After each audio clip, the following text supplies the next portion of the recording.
الحمد لله نحمده ونستعينه ونستغفره ونؤمن به ونتوكل عليه ونعوذ بالله من شرور أنفسنا ومن سيئات أعمالنا من يهده الله فلا مضل له ومن يضلله فلا هادي له ونشهد أن لا إله إلا الله وحده لا شريك له ونشهد أن سيدنا ومولانا محمدا عبده ورسوله صلى الله تعالى عليه وعلى آله وأصحابه وأزواجه وذرياته وأهل بيته وسلم تسليما كثيرا كثيرا أما بعد فأعوذ بالله من الشيطان الرجيم بسم الله الرحمن الرحيم ولا تهنوا ولا تحزنوا وأنتم الأعلون إن كنتم مؤمنين صدق اللہ مولانا العظیم۔ بڑے محترم دوستوں اور بزرگوں، اللہ رب العزت نے اس کائنات کی اصل دولت اور اصل سرمایہ ایمان کو قرار دیا ہے۔ یہ اتنی عظیم دولت ہے اور اتنا طاقتور سرمایہ ہے کہ اس کے ایک ایک بول کے اوپر ساتوں زمین و آسمان ٹکے ہوئے ہیں۔ ایمان کی دولت کا جس دن ایک بول نہیں ہوگا اس کائنات کے اندر، کوئی لفظ اللہ کہنے والا نہیں ہوگا، اس دن ایک کائنات کو کوئی طاقت روک نہیں پائے گی، قیامت آ جائے گی اور اس کائنات کو ختم کر دیا جائے گا اور فنا کر دیا جائے گا۔ جب اللہ کا نام نہیں تو کائنات بھی نہیں۔ جو کچھ مشرق سے مغرب تک، شمال سے جنوب تک اللہ کا غیر نظر آ رہا ہے، سب فنا کر دیا جائے گا۔ آسمان و زمین، چاند سورج ستارے، دریا جنگل پہاڑ، حشرات الارض، چرندے پرندے درندے، چوپائے دوپائے، جو کچھ بھی ہے، حتیٰ کہ لوح و قلم، ملائکہ علیہم الصلاۃ والسلام، یہاں تک کہ جب ایمان کا ایک بول نہیں ہوگا اس کائنات پہ تو اس دن کائنات کے اندر اللہ کا عرش بھی نہیں ہوگا۔ کوئی چیز اس کائنات کے اندر اللہ کے علاوہ نہیں ہوگی، قیامت اس دن آ جائے گی۔ تو ایسی بڑی طاقتور چیز اس کائنات کا اصل سرمایہ یعنی ایمان کی دولت ہے۔ نحمده ونصلي على رسوله الكريم اما بعد। ایمان বলতেছেন যে ভাই, এই দুনিয়ার মধ্যে যত সৃষ্টি আছে সবচেয়ে বড় পুঁজি ইমানের পুঁজি। বলতেছেন যে ইমানের পুঁজি এত বড় পুঁজি, এত শক্তিশালী, এই জমিনে যতদিন পর্যন্ত আল্লাহর নাম একজনও বলতে থাকবে, আল্লাহর নাম ইমান বলা একজনও বাকি থাকবে, তো আল্লাহ জাল্লা শানুহু এই জমিন আসমান আর সৃষ্টিকে ঠিক রাখবেন।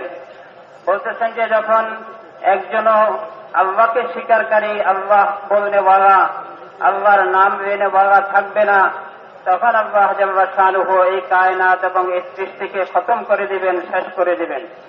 বলতেছেন যে আল্লাহর নাম এত শক্তিশালী এবং ঈমান এত শক্তিশালী, এই দুনিয়ার মধ্যে যত সৃষ্টি আছে তার মধ্যে সবচেয়ে বড় পুঁজি হয়েছে ঈমান। এই ঈমান যতদিন পর্যন্ত এই জমিনে একজনও ঈমানওয়ালা বাকি থাকবে তো আল্লাহ তার উসিলায় এই আসমানকে ঠিক রাখবেন, জমিনকে ঠিক রাখবেন, সৃষ্টিকে ঠিক রাখবেন, গ্রহ নক্ষত্র সমস্ত মখলুককে ঠিক রাখবেন। আর যখন জমিনে একজনও আল্লাহকে স্বীকারকারী, আল্লাহর নাম লেনেওয়ালা বাকি থাকবে না, তো আল্লাহ জাল্লা শানুহু এই জমিনের এক একটা মখলুককে খতম করে দিবেন। বলতেছেন যে পশু পাখি খতম হবে, আসমান আর জমিন খতম হবে, পাহাড় পর্বত খতম হবে, এমনকি আল্লাহ জাল্লা শানুহুর বড় বড় মখলুক রূহ কলমের ফেরেশতারা পর্যন্ত খতম হবে, এমনকি আল্লাহ পাকের আরশ পর্যন্ত বাকি থাকবে না। একমাত্র আল্লাহ ছাড়া আর সমস্ত জিনিসকে আল্লাহ কুদরতের দ্বারা খতম করে দিবেন।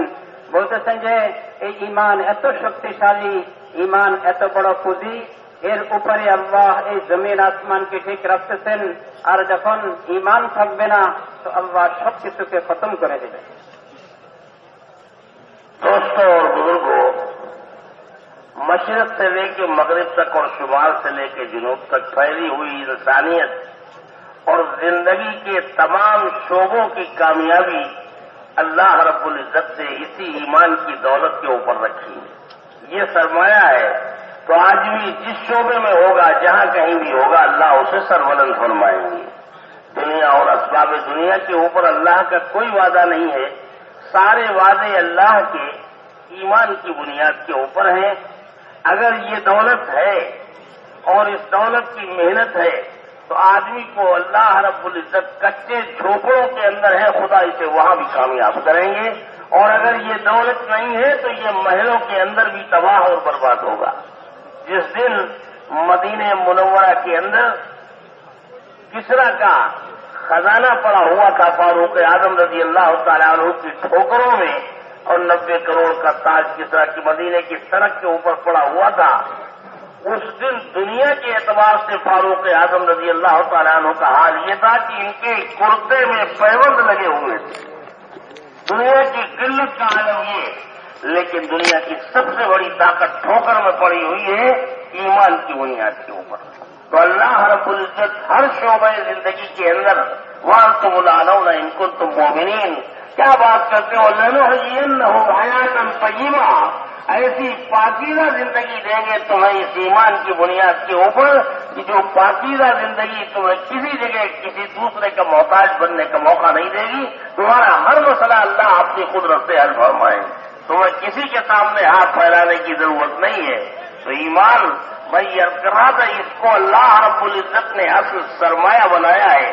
और हमें इस दुनिया के अंदर जो 60-70 साल 80 साल की जिंदगी अल्लाह ने मोमिन को अता फरमाई है, वो इसी पूंजी को बनाने के लिए दी है कि मेहनत करके ये पूंजी इतनी बना लो कि जिंदगी के हर शोबे में, हयात के अंदर, मौत के वक्त में, कब्र के अंदर, हश्र में, नशर में, सवाल और जवाब के वक्त, हर जगह वो ईमान काम आए। इसके लिए अल्लाह ने ये थोड़ी सी जिंदगी अपने करम से हमें अता फरमाई। বলতেছেন যে ভাই, দুনিয়ার মধ্যে পূর্ব থেকে পশ্চিম পর্যন্ত, উত্তর থেকে দক্ষিণ পর্যন্ত যত মানুষ বসবাস করতেছে, সমস্ত মানুষের সমস্ত সবার কামিয়াবি আর সফলতা একমাত্র আল্লাহ জাল্লা শানুহু ঈমানের মধ্যেই রাখছেন। মানুষ যেই সবার মধ্যে আছে, ওই সবার মধ্যে যদি সেই ঈমানের সাথে থাকে, তো আল্লাহ সেখানে তাকে কামিয়াব করবেন, সফলতা দিবেন, সেখানে সে সফল কাম হবে। বলতেছেন যে মানুষের সফলতার কামিয়াবি একমাত্র আল্লাহ জাল্লা শানুহু ঈমানের মধ্যে রাখছেন। ঈমান যদি থাকে, ঈমান বলা যে কোনো অবস্থায় আছে, যদি নাকি ঈমানের সাথে সে কাঁচা ঝুঁকির মধ্যেও থাকে, সেখানেও সে কামিয়াব হবে। আর যদি ঈমান ছাড়া দালান কোটা অট্টালিকার মধ্যে থাকে, সেখানেও সে নাকাম হবে। আল্লাহ জাল্লা শানুহু মুসলমানদেরকে এই শিক্ষা দিয়ে বলতেছেন যে হযরত ওমর ফারুক রাদিয়াল্লাহু আনহুর জামানায় যখন কিসরার সম্পদ মদিনার মধ্যে পড়া ছিল, বলতেছেন যে তার তাজা টুপি 90 কোটি টাকা দামের ছিল, মদিনার মধ্যে পড়া ছিল। তখন হযরত ওমর রাদিয়াল্লাহু আনহুর শরীরের গায়ের যে জামা, তার মধ্যে তালি লাগানো ছিল। বলতেছেন যে অথচ আল্লাহ জাল্লা শানুহু এত বড় শক্তিকে ঈমানের শক্তিতে পরাজয় করে আল্লাহ মুসলমানদের পায়ের তলায় নিয়ে আসছেন। বলতেছেন যে ভাই, মুসলমানদের কামিয়াবি আর সফলতা একমাত্র আল্লাহ জাল্লা শানুহু ঈমানের মধ্যে রাখছেন। এই ঈমান যখন আসবে, আল্লাহ তার মাথাকে উঁচা করবেন, সর্ব জায়গায় সর্বস্থানে সে কামিয়াব হবে, সফলতা লাভ করবে। আল্লাহ জাল্লা শানুহু তাকে হায়াতে তাইয়্যিবা দিবেন, হায়াত ওয়ানুহইয়ান্নাহু হায়াতান তাইয়্যিবা, আল্লাহ তাকে হায়াত তাইয়্যিবা দিবেন, পবিত্র জিন্দেগি দিবেন, চাইনার সুকুনের জিন্দেগি দিবেন, নিরাপত্তার জিন্দেগি দিবেন, সুখ আর শান্তির জিন্দেগি দিবেন, ইজ্জত আর সফলতার জিন্দেগি দিবেন। যদি ঈমান তার মধ্যে থাকে, বলতেছেন যে আল্লাহ জাল্লা শানুহু আমাদেরকে যে হায়াত দিচ্ছেন, অল্প হায়াত, 60-70 বছরের হায়াত, এই হায়াত এই জন্যই দিচ্ছেন যে আমি সর্ব অবস্থায় মেহনত করি, আমার ওই ঈমানকে মজবুত আর শক্তিশালী করি, ওই ঈমানকে আমি হাসিল করি। যেই ঈমান আমার সর্ব জায়গায় লাগবে, আমি ঈমানকে হাসিল করি। যখন দুনিয়ার সবার মধ্যে আমি জীবনযাপন করব, ঈমানের সাথে জীবনযাপন করব, ঈমানকে মেহনত করে মজবুত করব, ঈমানের মেহনত চলতে থাকবে, তো বলতেছেন যে আল্লাহ জাল্লা শানুহু তাকে সর্ব জায়গায় কামিয়াব করবেন। সর্ব জায়গায় সফলতা দিবেন, মৃত্যুর আগেও তার সফলতা, মৃত্যুর পরেও তার সফলতা ঈমানের সাথে। अब दोस्तों और बुजुर्गों, ईमान के बोल को इतना बोला जाए कि जब ईमान का बोल जुबान से निकल रहा हो तो ईमान का मासवा जो कुछ भी है मालूम नजर आ रहा हो।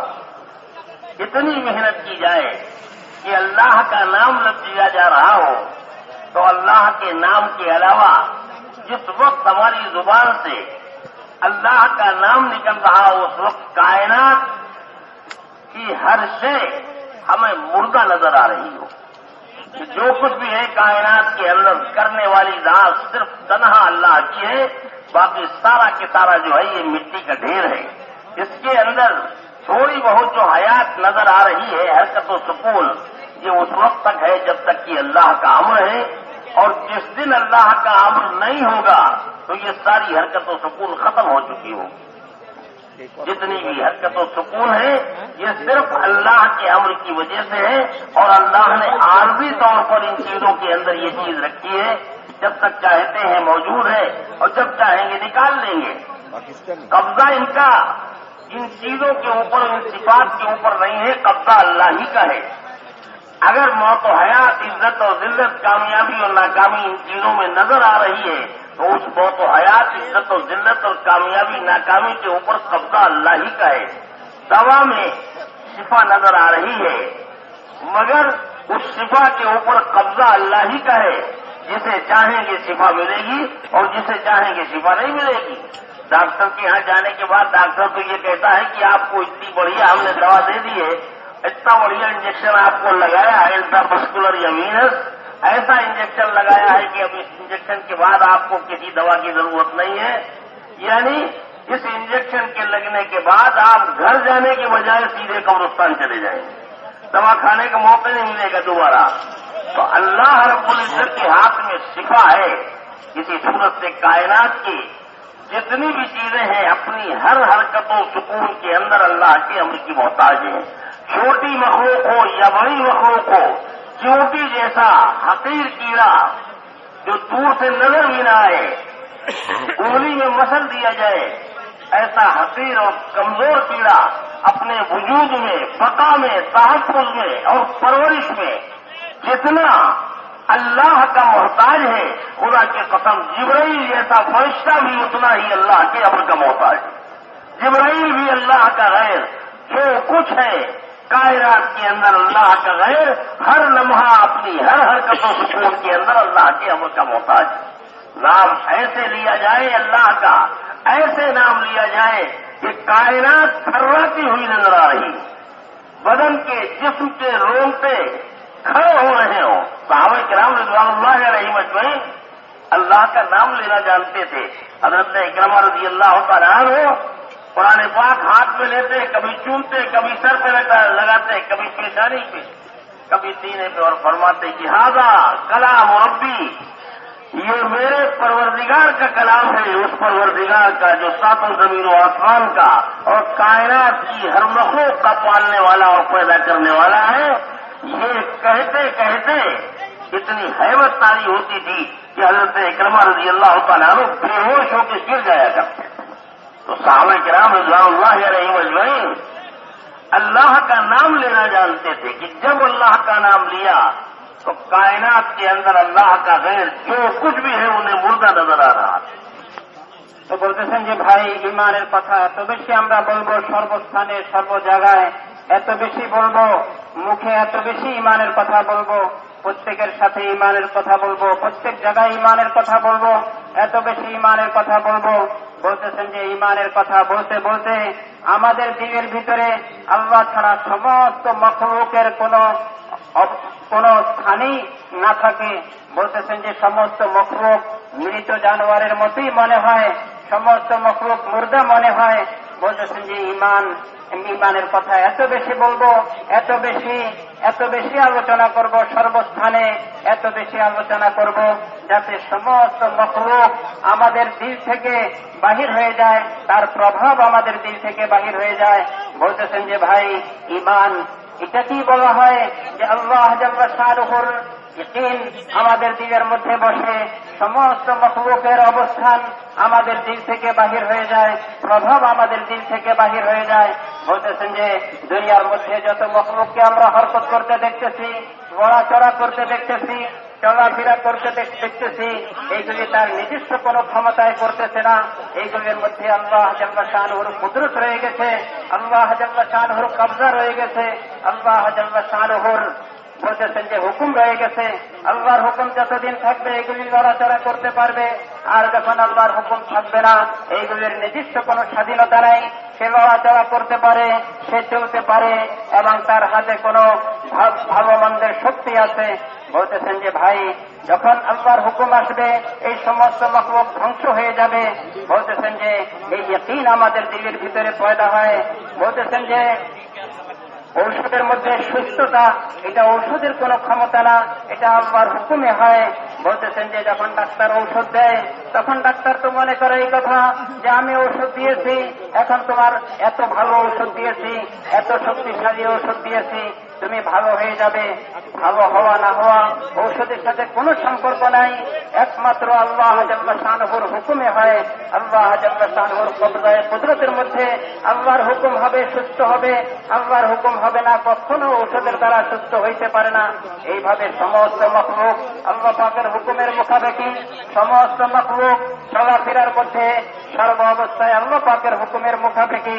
বলতেছেন যে একটা ক্রীড়া, যেই ক্রীড়াকে চোখে দেখা যায় না, তাকে দেখতে হইলে বড় ভালোভাবে দেখতে হয়। এত ছোট ক্রীড়া, এই ক্রীড়া যেরকম আল্লাহ পাকের মুখাপেক্ষি, আল্লাহ পাকের হুকুমের মুখাপেক্ষি, সর্ব অবস্থায় সে চলার মধ্যে, সে লালিত পালিত হওয়ার মধ্যে, সে দুনিয়ার মধ্যে বাকি থাকার মধ্যে যেরকম সে আল্লাহর হুকুমের মুখাপেক্ষি, তদ্রূপেই ইব্রাহিম আলাইহিস সালাতু ওয়াস সালামের মতো এত বড় মখলুক আল্লাহ পাকের হুকুমের মুখাপেক্ষি, আল্লাহ পাকের কুদরতের মুখাপেক্ষি, সে নিজস্ব কোন শক্তিতে না থাকতে পারবে, না খতম হইতে পারবে, না চলাফেরা করতে পারবে। বলতেছেন যে ভাই, সমস্ত মখলুক আল্লাহ পাকের হুকুমের মুখাপেক্ষি। ইমানের কথা এত বেশি বলা, এত বেশি বলা, সর্বস্থানে বলা, যাতে আমাদের দিলের ভিতরে এই কথার ইয়াকিন বসে যায়, আমাদের দিল এই ইয়াকিনের দ্বারা পরিপূর্ণ হয়ে যায়। বলতেছেন যে ভাই, আমাদের দিল যাতে, আমাদের দিলের ভিতরে এই ইয়াকিন বসে যায় যে সমস্ত মখলুক আল্লাহ পাকের হুকুমের মুখাপেক্ষি, যাতে আমরা আল্লাহর নাম নিতে এরকম ভাবে নেওয়া, যাতে আমাদের ঈমান দিন দিন বাড়তে থাকে, আমাদের দিলের ভিতরে এর প্রভাব পড়তে থাকে। আল্লাহর নামকে এমন সুন্দরভাবে নেওয়া। হযরত ইকরামা রাদিয়াল্লাহু আনহু যখন আল্লাহর কালামকে পড়তেন, বলতেছেন যে আল্লাহর কালামকে পড়তে পড়তে কখনো মুখে চুমা দিতেন, কখনো কপালের সাথে লাগাইতেন, এবং বলতেন যে আমার রবের কালাম, আমার আল্লাহর কালাম। এই কথা বলতে বলতে এমন অবস্থা হইত যে উনি এমন ভয়ে কম্পিত হয়ে যাইতেন, ভয়ের কারণে তিনি বেহুশ হয়ে পড়ে যাইতেন। বলতেছেন যে ভাই, ইমানের অবস্থা এই ছিল, আল্লাহর নাম নেওয়ার অবস্থা এই ছিল। যখন সাহাবায়ে কেরাম রাদিয়াল্লাহু আনহুম আজমাইন ইমানের লাইনে মেহনত করতেন, তো আল্লাহ জাল্লা শানুহু ওনাদের দিলের ভিতরে ইমানের এরকম শক্তি আর কুওয়াত দান করতেন।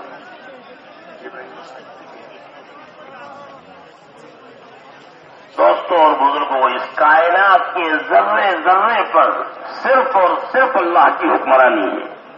सहरा के जर्रात हो, जंगलात का, दरख्तों का पत्ता पत्ता हो, समंदर की मौज, हवाओं की लहरें, एक एक चीज के ऊपर अल्लाह की 100% हुक्मरानी है। जो कुछ भी पैदा होने से लेकर के और मौत तक जिस मखलूक के साथ जो कुछ भी होना है, रोज अव्वल अल्लाह ने उसको मुकद्दर कर दिया है। दरख्त का कौन सा पत्ता हवाओं में, आंधियों में कितनी मर्तबे हिलेगा, सहरा की रेत का कौन सा जर्रा कहां से उड़ करके कहां जाके गिरेगा, आंधियों में और तूफानों में, रोज अव्वल ये सब अल्लाह ने मुकद्दर कर दिया है। और जो कुछ मुकद्दर कर दिया है उसके अलावा कुछ हो नहीं सकता है।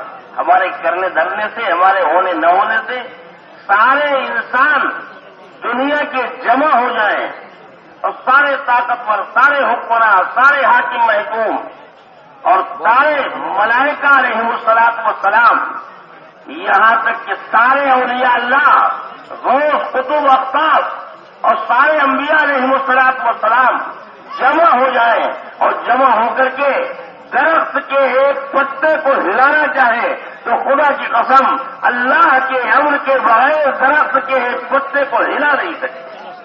ذرے ذرے پر اللہ کی حکمرانی ہے. وہ ایسا قادر مطلق ہے.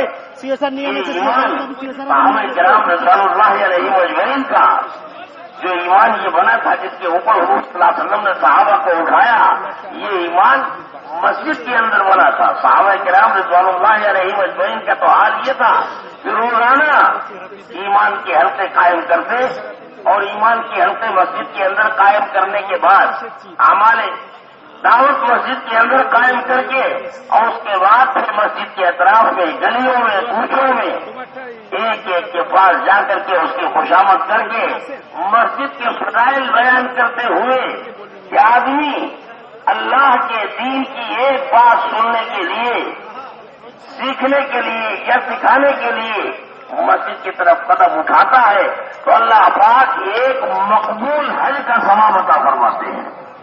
یہ فضائل سناتے ہوئے ایک ایک آدمی کو اٹھا کر کے لا کر کے ایمان کے ان حلقوں میں جوڑا کرتے تھے.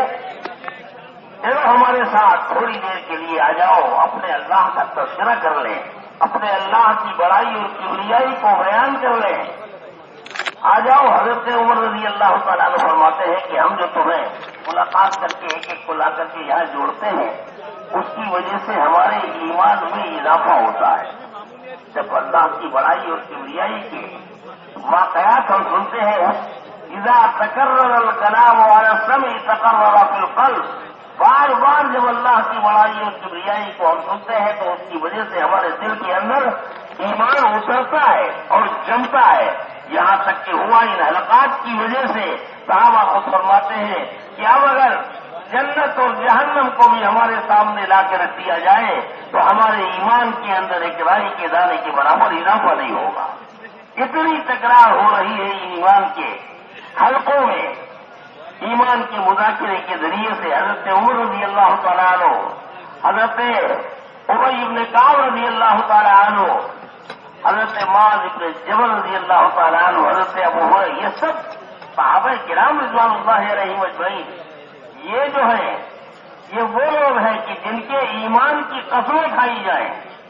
یہ کامل ایمان والے لوگ گشت کر رہے ہیں اور جن کے اوپر گشت کر رہے ہیں وہ بھی کامل ایمان والے ہیں. کامل ایمان والے کامل ایمان والوں پر گشت کر کے ان کو لا کر کے ایمان کے حلقوں میں کمال ایمان کے مذاکرے کے حلقوں میں جس سے ایمان میں مزید اور اضافہ ہوگا ان حلقوں میں لا کر کے ایک ایک کو لا کر کے جوڑ رہے ہیں اور ایمان کے حلقوں میں جمع کرنے کے بعد پھر اللہ کی بڑائی اور تذکرے کے بڑائی اور کبریائی کے ذریعے سے ان کے ایمان کے اندر اضافہ ہو رہا ہے. آ کے بیٹھتے ہیں، آؤ بیٹھے، تذکرے کریں اللہ کی بڑائی اور کبریائی کے کہ اللہ رب العزت کتنے کریم ہے اور کتنے رحیم ہے. اتنا تذکرہ کرو اللہ کا، اتنا تذکرہ کرو کہ جس صورت سے بچہ اپنی تمام تر حاجات میں اور تمام تر ضروریات میں بات کی موجودگی میں مطمئن ہوتا ہے کہ مجھے کسی مسئلے کی کیا فکر ہے. میرا باپ کروڑپتی میرے ساتھ میں انگلی پکڑ کے چل رہا ہے، مجھے جہاں کہیں کوئی ضرورت ہوگی میرا مسئلہ حل ہو جائے گا. کوئی دیکھے گا تیری یاد سے میرا باپ موجود.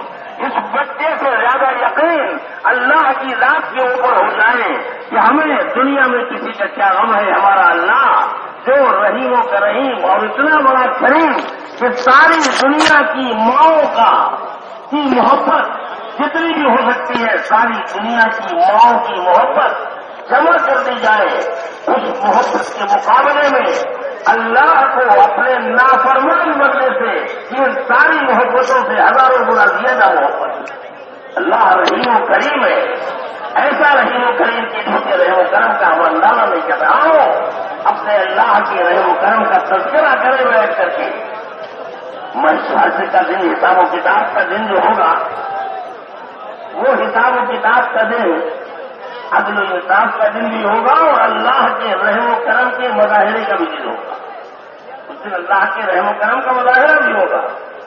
ایک ایک پائی کا حساب لیا جائے گا، لیکن اسی میں اللہ رب العزت، اللہ تو اللہ ہے اور یہ گنہگار بھی صحیح لیکن بندہ تو اللہ ہی کا ہے، کسی دوسرے کا تو نہیں ہے. دو آدمی لائے گئے रजिस्टर खोला जाएगा, सारे गुनाह ही गुनाह भरे हुए हैं। अरे भाई क्या हुआ, कोई गुजर है, काहे इतने सारे गुनाह तुम्हारे? कोई डंडा लिए खड़ा हुआ था, कोई लठ लिए खड़ा था कि गुनाह करो वरना मारेंगे। कहेगा कि अल्लाह कोई गुजर नहीं, दान इतना गुनाह हुए हैं। कोई और होता तो वहां कुछ हम कह भी सकते थे, लेकिन यहाँ तो बात नहीं बनेगी। आप तो दिल के हाल को भी जानते हो, जानबूझ के अल्लाह रब्बुल इज्जत कह देंगे अच्छा जाओ इसको जहन्नम में लगा। अब ये इतनी तेजी से भागेंगे जहन्नम की तरफ कि मालूम होता है वहां रसगुल्ले बट रहे हैं, अगर देर हो जाएगी तो खत्म हो जाएगी। अल्लाह देखेंगे बहुत, और दूसरा लाया जाएगा, दूसरे को खोला जाए, भाई क्या उम्र है? कोई उम्र नहीं है, अल्लाह जानबूझ के की है। अच्छा फिर कोई जहन्नम का फैसला हो जाएगा, लेकिन ये बहुत धीरे धीरे जाएगा, बार बार मुड़ करके अल्लाह की तरफ देखता हुआ जाएगा। अल्लाह को ये दोनों की बात बड़ी अजीब से लगेगी। अल्लाह पाक बुलाए और उससे पूछेंगे पहले वाले से, तुम्हें मालूम है कहाँ का फैसला हुआ था? कहेगा कि अल्लाह मालूम है, दुनिया की आग से हजारों गुना तेज आग के अंदर जलने के लिए आपने फैसला किया था। तो अल्लाह कहेंगे तुम तो ऐसा दौड़ रहे थे जिससे मालूम होता है कि अगर देर हो जाएगी तो हमारी मिठाई खत्म हो जाएगी। कहाँ है अल्लाह? इसलिए नहीं, दुनिया में इस ख्याल से दौड़ रहे थे कि दुनिया में आप नहीं थे, आपकी नाफरमानी हुई तो हजारों गुना तेज आग में जलना पड़ रहा है। आपने फैसला किया है, यहाँ तो आप सामने हैं, अगर यहाँ आपके हुक्म में जरा भी काहिली हुई तो पता नहीं कितनी और तेज आग के अंदर आप चलने का फैसला करते हैं। एक ये डर था जिसकी वजह से मैं दौड़ा जा रहा था। अल्लाह को ये बात बहुत पसंद आई, मेरे बंदे के दिल में डर तो मेरा ही है, किसी और का तो नहीं है। अच्छा ठहर जाओ, दूसरे से पूछेंगे भाई तुमको क्या हुआ था, धीरे धीरे जा रहे थे? तो कहेगा कि हमने दुनिया में सुना था कि अल्लाह रब्बुल इज्जत ने मोहब्बत और करम के 100 हिस्से किए हैं, 99 अपने पास रखे हैं और एक हिस्सा दुनिया को बांट दिया है। तो मैं ये सोच रहा था कि उस हिस्से में पता नहीं कौन सा हिस्सा मेरी माँ को मिला होगा, जिसका हाल ये था कि अगर मैं दुनिया में कभी आग की तरफ हाथ बढ़ाता तो मेरी माँ मुझे रोक दिया करती थी, मेरा बच्चा चल जाएगा। तो उस हिस्से का हाल ये था, वो आपके पास तो 99 हिस्से हैं, आप कब बर्दाश्त करेंगे कि आपका बंदा आग के अंदर जले? जब पानी बर्दाश्त कर, आप कैसे बर्दाश्त करेंगे? आपने उससे वक्त किया है और थोड़ी देर में आपको जब रहम का गलबा होगा तो आप बुला लेंगे हमें।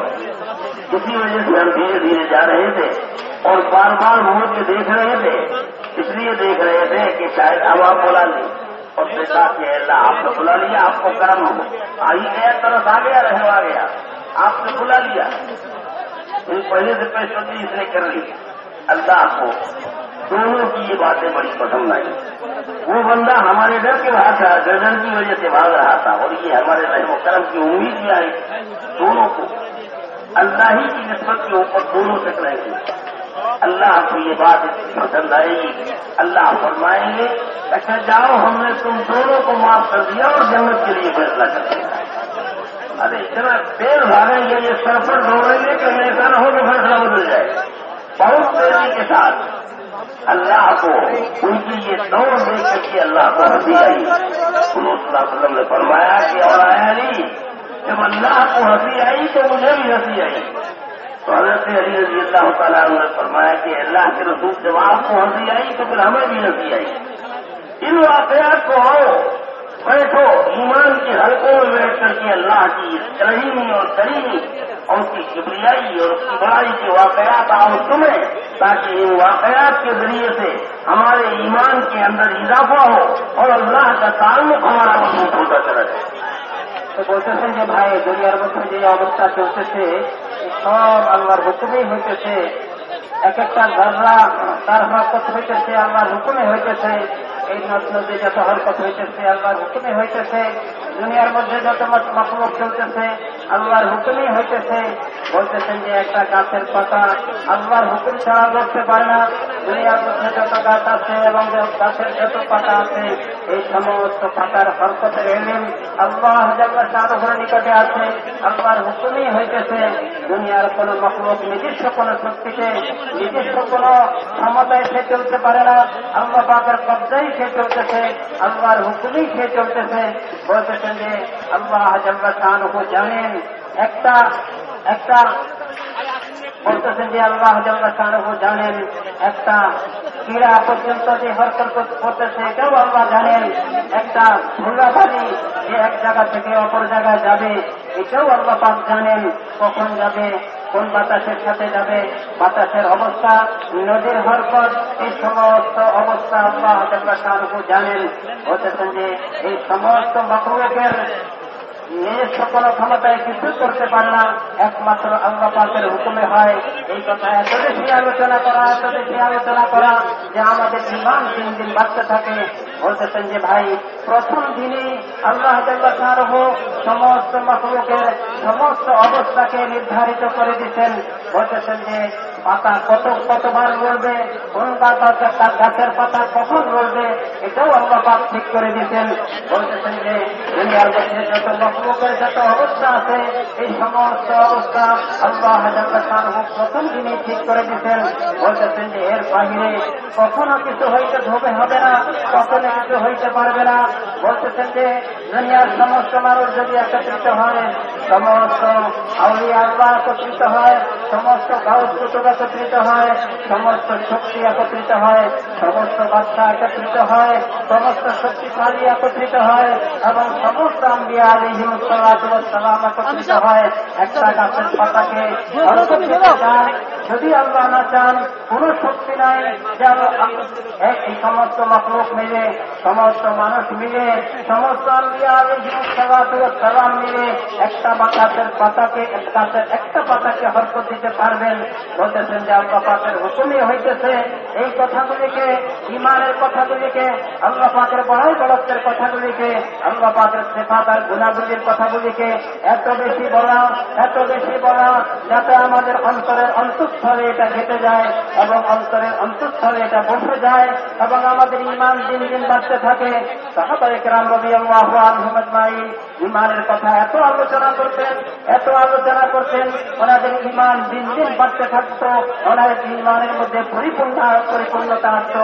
ওনারা মসজিদকে ঈমানের মেহনতের স্থান বানাইছেন। বলতেছেন যে মসজিদের মধ্যে ঈমানের হালকা বসত, মসজিদের মধ্যে ঈমানের মেহনত হইত, ঈমানের হালকায় বসে ঈমানের মেহনত করতেন, ঈমানের আলোচনা করতেন।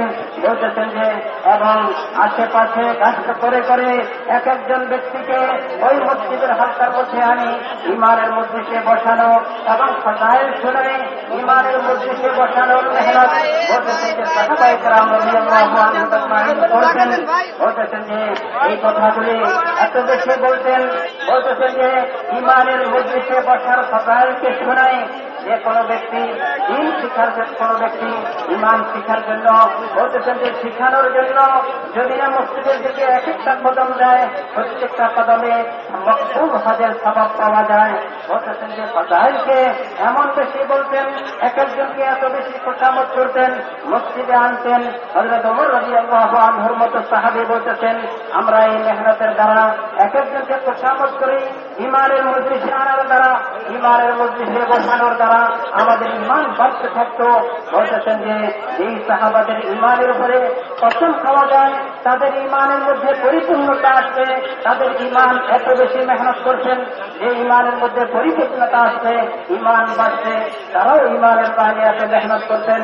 মসজিদে ঈমানের হালকা বানানো হইত, মসজিদের মধ্যে ঈমানের মেহনত হইত, মসজিদে সময় দেওয়া হইত এবং বাহিরে মেহনত করে কত বড় বড় সাহাবী যাদের ঈমানের পরিপূর্ণতা, এরকম সাহাবী হযরত ওমর রাদিয়াল্লাহু আনহুর মতো সাহাবী, হযরত উবাই ইবনে কাব রাদিয়াল্লাহু আনহুর মতো সাহাবী, হযরত মুআয বিন জাবাল রাদিয়াল্লাহু আনহুর মতো সাহাবী, এত বড় বড় সাহাবী বলতেছেন যে কষ্ট করে সাহাবাদেরকে কষ্ট করে মসজিদের আশেপাশে ওনাদেরকে মসজিদে নিয়ে আসতেন, ঈমানের হালকায় বসাইতেন, আল্লাহ পাকের বড়াই বড়ত্বের কথা শুনাইতেন, আল্লাহ পাকের আদল ইনসাফের কথা শুনাইতেন, আল্লাহ জাল্লা শানুহুর আল্লাহ পাকের আদল ইনসাফের কথা শুনাইতেন, আল্লাহ জাল্লা শানুহু কিরকম আদল ইনসাফ করবেন, কিরকম কিয়ামতের দিন আদল ইনসাফ করবেন। বলতেছেন যে এই কথাগুলি এত বেশি শুনাইতেন, এত বেশি শুনতেন যাতে ঈমানের মধ্যে ঈমান পরিপূর্ণ হয়, ঈমান বাড়তে থাকে। একটা কথা আরবি ভাষার মধ্যে এরকম আছে যখন কোন ব্যক্তি কোন কথাকে বারবার বলতে থাকে তখন তার দিলের মধ্যে এই কথা গেঁথে যায়। ইদা তাকাররারা ফিল লিসান তাকাররারা ফিল কলব, যখন মুখে বারবার আলোচনা করতে থাকে তখন দিলের মধ্যে বসে যায়। সাহাবায়ে কেরাম রাদিয়াল্লাহু আনহুম আজমাইন, আল্লাহ পাকের বড়াই বড়ত্বের কথা, আল্লাহ জাল্লা শানুহুর আদল ইনসাফের কথা, তিনি কত আদল ইনসাফ করবেন কিয়ামতের দিন। আল্লাহ জাল্লা শানুহুর হুকুম কিরকম চলবে সেই দিন, আল্লাহ পাকের হুকুম চলবে সেই দিন, আল্লাহ পাকের আদল ইনসাফও কায়েম করবেন। বলতেছেন যে ভাই আল্লাহ জাল্লা শানুহুর আদল ইনসাফের, আল্লাহ পাকের রহমার করমের ظهور আর প্রকাশ হবে কিয়ামতের দিন। এটাও আছে হাদিসে পাকের মধ্যে, আল্লাহ জাল্লা শানুহু যখন বিচার করবেন এক দুইজন বড় নাফরমান তারা দুনিয়ার মধ্যে নাফরমানি করে আল্লাহ পাকের হুকুমে সে জাহান্নামের উপযুক্ত হওয়ার মতো আমল করে দুনিয়া থেকে গেছে।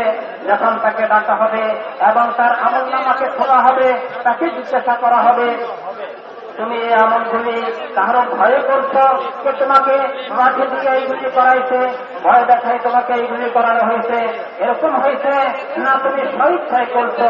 ওই ব্যক্তি বলবে আল্লাহ জাল্লা শানুহু আমি আমার স্বইচ্ছায় করছি, কেহ আমাকে কোনো ভয় দেখানোর কারণে আমি করছি তা না, আমি ভয় প্রাপ্ত হয়ে এরকম করছি তা না, বরং আমি স্বইচ্ছায় করছি। তখন আল্লাহ জাল্লা শানুহু বলবেন যখন তুমি স্বইচ্ছায় করছো যাও জাহান্নামে যাও, তুমি তো নাফরমানি করছো, তুমি জাহান্নামের উপযুক্ত। বলতেছেন যে এই কথা শোনার সাথে সাথে এমন জোরে দৌড় দিবে মনে হয় যে কোনো জিনিস হারাই ফেলতেছে, দেরিতে গেলে পাইজারা মিষ্টি খতম হয়ে যাবে, এরকম জোরে সে জাহান্নামের দিকে দৌড় দিবে। আল্লাহ এই অবস্থাকে দেখবেন, দ্বিতীয় জনের দপ্তরকে খোলা হবে, তার আমলনামাকে দেখা হবে এবং তার আমলনামার মধ্যে নাফরমানির কথাগুলি তাকে জিজ্ঞাসা করা হবে যে তুমি এই নাফরমানিগুলি কেন করছো? সে বলবে যে আল্লাহ অন্য কোনো কারণে না, ভয়ের কারণে না, অন্য কিছুর কারণে না, আমি তো স্বইচ্ছায় করছি।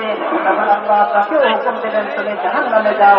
বলতেছেন যে এই দ্বিতীয় ব্যক্তি বড় আস্তে আস্তে যাইবে এবং সে পিছনের দিকে দেখতে থাকবে, বারবার পিছনের দিকে তাকাইতে থাকবে আর আস্তে আস্তে যাইতে থাকবে, বারবার তাকাইতে থাকবে।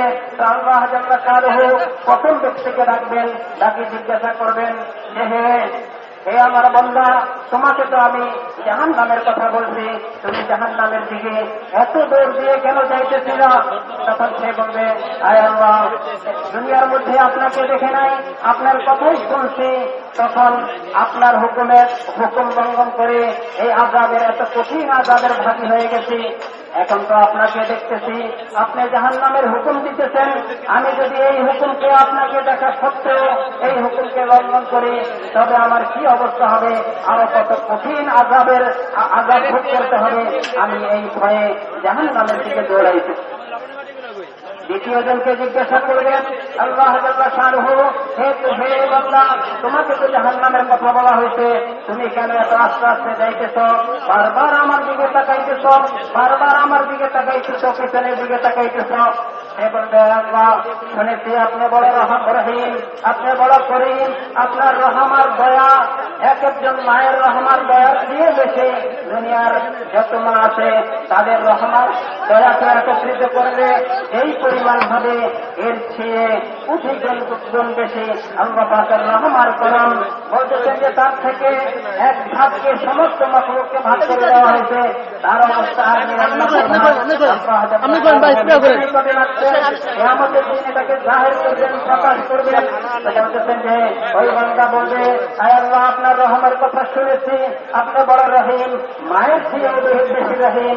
আয় আল্লাহ আপনি আপনার রহমের আশায় দুনিয়ার মধ্যে তো মা যদি নাকি সন্তান আগুনে জ্বলে, একটা মা যদি নাকি দেখে সন্তান আগুনে জ্বলতেছে এরকম বেচাইন হয়ে যায়, এরকম সে অস্থির হয়ে যায় যে আমার সন্তান আগুনে পড়বে, তাকে সেখান থেকে বাঁচাইবার জন্য সে কত চেষ্টা করে। আয় আল্লাহ আপনি তো এর চেয়ে কঠিন রহিম, আপনি তো এর চেয়ে কঠিন করিম। আয় আল্লাহ আপনার রহমের কথা আমি স্মরণ করে আপনার দিকে বারবার তাকাইতেছি। মা সন্তানকে মা সন্তানকে আগুন থেকে বাঁচাইবার জন্য যদি এত এত অস্থির হয়ে যায়, আয় আল্লাহ, আপনি তো আমার খালেক, আমার সৃষ্টিকর্তা, আপনি আমাকে কিভাবে আগুনে জ্বালাইলেন? আল্লাহ সেখানে সিফাতকে জাহির করবেন। আল্লাহ পাকের ভয়ের কারণে সে দৌড়াইছে, এই ভয়ের কারণে তাকে মাফ করে দিবেন। এবং আল্লাহ রহমের আশায় সে আস্তে আস্তে চলছে, এই কারণেও আল্লাহ মাফ করে দিবেন। বলতেছেন যে ভাই, সাহাবায়ে কেরাম রাদিয়াল্লাহু আনহুম আজমাইন ঈমানের কথাগুলি এত বেশি বলতেন, এইভাবে বলে বলে আল্লাহ পাকের রহম আর ইনসাফের কথা বলে, আল্লাহ পাকের করমের কথা বলে বলে মানুষের দিলের মধ্যে ঈমানকে তাজা করা, মানুষের দিলের মধ্যে ঈমান বাড়ানোর মেহনত এত বেশি করতেন যাতে প্রত্যেকের দিলের মধ্যে ঈমান বেড়ে যায়। ঈমানের মধ্যে সে বসে তাদের দিলের মধ্যে ঈমান এত বাড়ত এত বাড়ত। বলতেছেন যে ঈমান এত বেশি মজবুত হইত।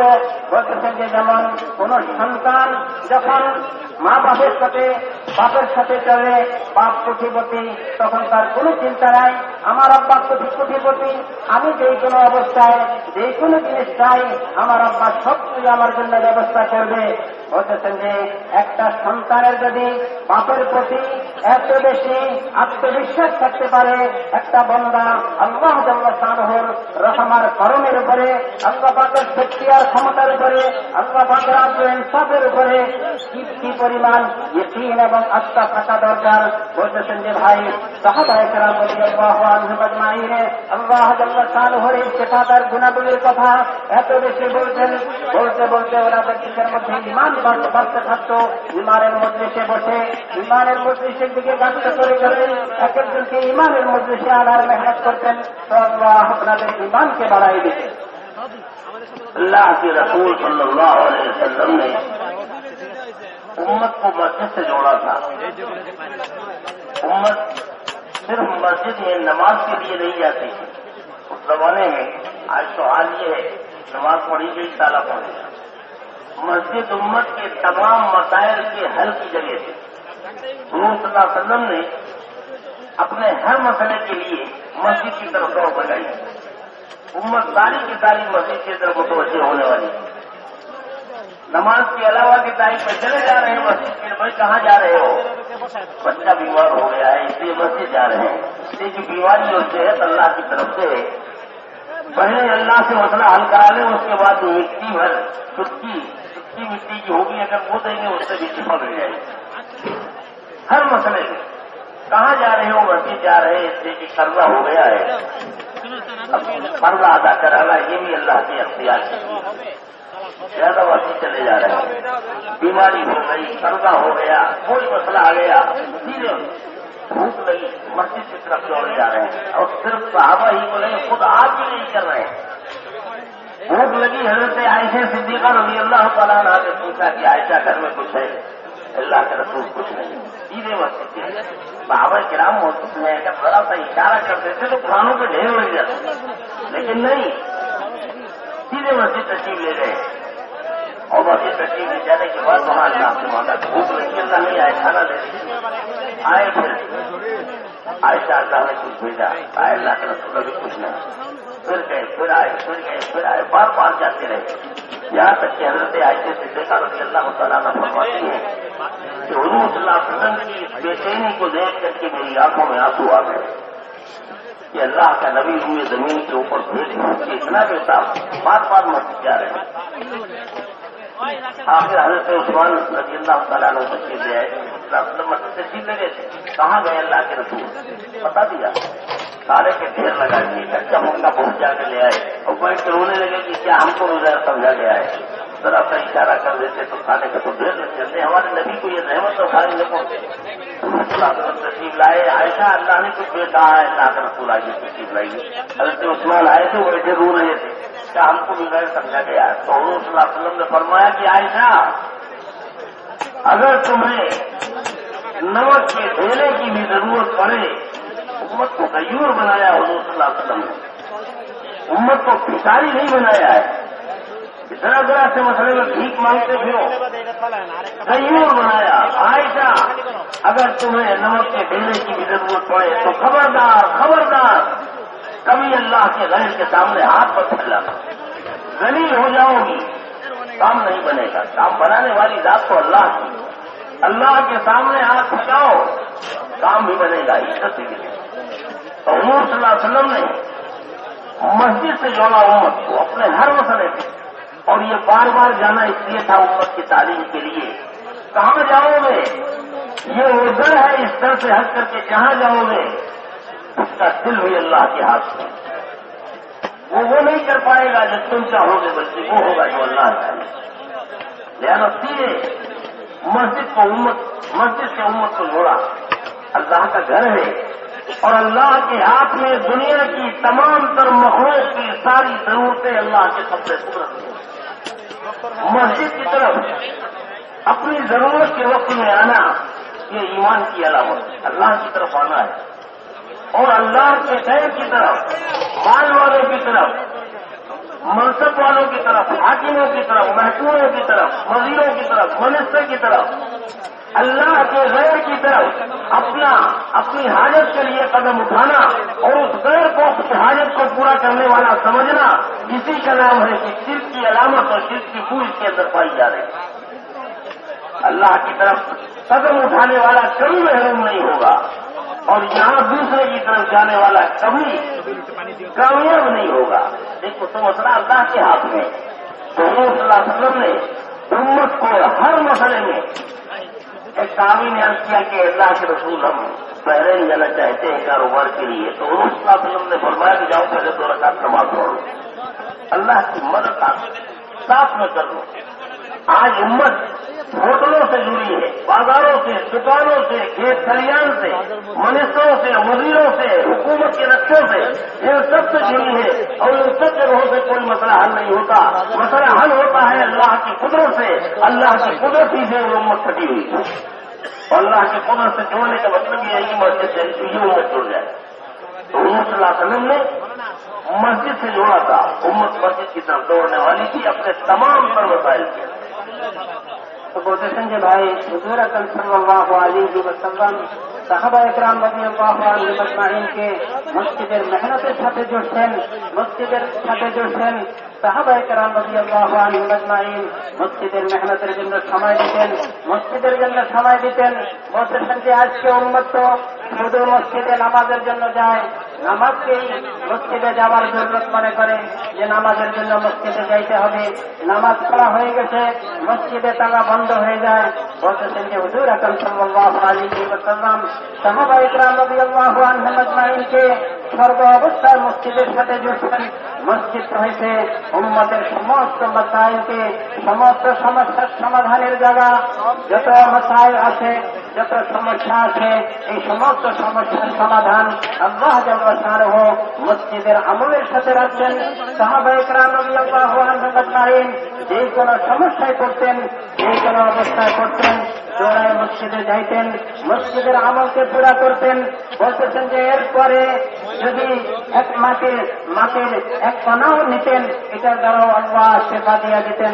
বলতেছেন যে আজকে আমরা মনে করি ঔষধের মধ্যে সাহাবা একরাম রাদিয়াল্লাহু আনহুম আজমাইনের অবস্থা ছিল, যখনই কোনো দেহ অসুস্থ হইত, সন্তান অসুস্থ হইত, ওনারা মসজিদে যাইতেন, 2 রাকাত নামাজ পড়তেন এবং আল্লাহর নিকটে দোয়া করতেন, আয় আল্লাহ আপনি তো অসুস্থতা দিচ্ছেন, আপনি একমাত্র সুস্থতার মালিক, আপনি এই অসুস্থতাকে দূর করে সুস্থতা দিয়ে দেন। বলতেছেন যে যেই কোনো সমস্যায় পড়তেন, ওনারা মসজিদের সাথে ওনাদের সম্পর্ক ছিল, মসজিদের দিকে দৌড়াইতেন। সাহাবা একরাম রাদিয়াল্লাহু আনহুম আজমাইন শুধু একা নয়, হুজুর আকরাম সাল্লাল্লাহু আলাইহি ওয়াসাল্লামের অবস্থাও তাই ছিল। হুজুর আকরাম সাল্লাল্লাহু আলাইহি ওয়াসাল্লামের অবস্থাও একই। বলতেছেন যে যখনই যে কোনো সমস্যা, ওই সমস্যার মধ্যে মসজিদে যাইতেন, মসজিদের আমলকে পুরা করতেন। এক সময় হুজুর আকরাম সাল্লাল্লাহু আলাইহি ওয়াসাল্লাম ভোগে কাতর হযরত আয়েশা রাদিয়াল্লাহু আনহার নিকটে গেলেন, বললেন যে হে আয়েশা, তোমার নিকট নিকটে কিছু আছে কিনা? হযরত আয়েশা রাদিয়াল্লাহু আনহা বললেন, ইয়া রাসূলুল্লাহ, কোনো ব্যবস্থা নাই, কিছু নাই। হুজুর আকরাম সাল্লাল্লাহু আলাইহি ওয়াসাল্লাম তাহার নিকটে কিছু বললেন না, মসজিদে গেলেন, নামাজ আদায় করলেন, আল্লাহর নিকটে চাইলেন, আবার ঘরে আসলেন। ঘরে আসে হযরত আয়েশা রাদিয়াল্লাহু আনহাকে জিজ্ঞাসা করতেছেন, হে আয়েশা, কোনো ব্যবস্থা হয়েছে? হযরত আয়েশা রাদিয়াল্লাহু আনহা বললেন, ইয়া রাসূলুল্লাহ, কোনো ব্যবস্থা হয় নাই। হুজুর আকরাম সাল্লাল্লাহু আলাইহি ওয়াসাল্লাম আবার মসজিদে গেলেন। হযরত আয়েশা রাদিয়াল্লাহু আনহা বলতেছেন, একবার আসা যাওয়া করলেন। হুজুর আকরাম সাল্লাল্লাহু আলাইহি ওয়াসাল্লামের যে চাইনি দেখে, হুজুর আকরাম সাল্লাল্লাহু আলাইহি ওয়াসাল্লামের অস্থিরতা দেখে আমার চোখে পানি চলে আসে। হুজুর আকরাম সাল্লাল্লাহু আলাইহি ওয়াসাল্লাম এত অস্থির হয়ে গেছিলেন, বলতেছেন যে হুজুর আকরাম সাল্লাল্লাহু আলাইহি ওয়াসাল্লামের অবস্থা তো এমন ছিল, যদি একটু ইশারা করতেন সেখানে খানার ঢের পড়ে যাইত। কিন্তু হুজুর আকরাম সাল্লাল্লাহু আলাইহি ওয়াসাল্লাম উম্মতকে তালিম দেন নাই, উম্মতকে বড় আত্মমর্যাদাশীল বানাই গেছেন, উম্মতকে ফকির বানাই দেন নাই, উম্মতকে গাইয়ুর বানাই গেছেন, উম্মতকে আত্মমর্যাদাশীল বানাই গেছেন। সে আর কাহারও নিকটে কিছু চাইবে না, একমাত্র সমস্ত জরুরতে, সমস্ত মাসায়েলের মধ্যে ফিরবে, আল্লাহকে ধরবে, আল্লাহর দ্বারাই আল্লাহর হুকুমে তার মাসায়েল হল হবে, এই কথার ইয়াকিনের সাথে আল্লাহর নিকটে চাইবে। বলতেছেন যে হুজুর আকরাম সাল্লাল্লাহু আলাইহি ওয়াসাল্লাম মসজিদে গেলেন। এই অবস্থায় হযরত ওসমান রাদিয়াল্লাহু আনহু আসেন। ঘরের অবস্থা জিজ্ঞাসা করলেন। হযরত আয়েশা রাদিয়াল্লাহু আনহা বললেন, হুজুর আকরাম সাল্লাল্লাহু আলাইহি ওয়াসাল্লামের মুখের অবস্থা এই। বলতেছেন যে হযরত ওসমান রাদিয়াল্লাহু আনহু অনেক খানা নিয়ে আসছেন, খানার ঢের পড়ে গেল, এবং বললেন যে হুজুর, যদি একটু ইশারা করতেন তাহলে তো খানার ঢের পড়ে যাইত। হুজুর আকরাম সাল্লাল্লাহু আলাইহি ওয়াসাল্লাম আসলেন, জিজ্ঞাসা করলেন, হে আয়েশা, খানার কোন ব্যবস্থা হয়েছে? হযরত আয়েশা রাদিয়াল্লাহু আনহা বললেন, হযরত ওসমান রাদিয়াল্লাহু আনহু আসছেন, তিনি আসে আপনার অবস্থা শুনে খানার ব্যবস্থা করছেন, খানা ঢের পড়ে গেছে। তখন হুজুর আকরাম সাল্লাল্লাহু আলাইহি ওয়াসাল্লাম হযরত আয়েশা রাদিয়াল্লাহু আনহাকে তালিম দিতেছেন, শিক্ষা দিতেছেন, উম্মতের তালিম, উম্মত যাতে এটা থেকে শিক্ষা নেয়। হযরত আয়েশা রাদিয়াল্লাহু আনহাকে বলতেছেন, হে আয়েশা, একটা নমকের দানা যদি তোমার জরুরত পড়ে, তখন কাহারও নিকটে চাইবে না, মানুষের নিকটে চাইবে না, আল্লাহর নিকটে চাইবে। আল্লাহ তাআলাকে বড় পছন্দ করেন, আল্লাহর বিকেশিরাকে বড় পছন্দ করেন। মানুষের দিলের ইয়াকিন যদি এই হয়, যদি মানুষের দিলের অবস্থা এই হয় যে আমার সমস্ত জরুরত একমাত্র আল্লাহই পুরা করতে পারবেন, আল্লাহর দিকে সে ফিরে বলতেছেন যে এটাকে ঈমান বলা হয়। আর আল্লাহ ছাড়া যদি নাকি দিলের এই অবস্থা হয় যে আমার এই জরুরতকে অমুক মানুষের পুরা করতে পারবে, আমার এই জরুরতকে অমুক ব্যবসায়ী পুরা করতে পারবে, আমার এই জরুরতকে অমুক ধনী পুরা করতে পারবে, আমার এই জরুরতকে অমুক প্রভাবশালী ব্যক্তি পুরা করতে পারবে, বলতেছেন যে মন যদি আল্লাহ ছাড়া অন্য কোন জিনিসের দিকে যায়, আমার জরুরত পুরা করার মধ্যে তাদের একটা হাত আছে, তাদের একটা শক্তি আছে, তাদের একটা ক্ষমতা আছে। বলতেছেন যে ভাই, এটা ঈমান হইল না, এটার মধ্যে তো শিরকের ভর হয়ে গেছে।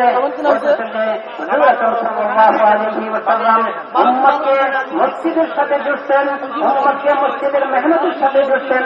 তারা এত মেহনত করবে, এত মেহনত করবে, ঈমানের এত আলোচনা করবে, যাতে সর্ব অবস্থায় তাদের দিন থেকে সমস্ত মাখলুকের আস্থা বিশ্বাস বের হয়ে যায়। সমস্ত মাখলুক একটা ঝগড়া থেকে নিয়ে বড় বড় মাখলুক মানুষের না কোনো উপকার করতে পারবে, না মানুষের কোনো অপকার করতে পারবে। উপকার এবং অপকার একমাত্র আল্লাহ পাকেরই হাতে। আল্লাহ সর্ব অবস্থায় সমস্ত মাখলুকের সমস্ত জরুরতকে একাই পুরা করেন।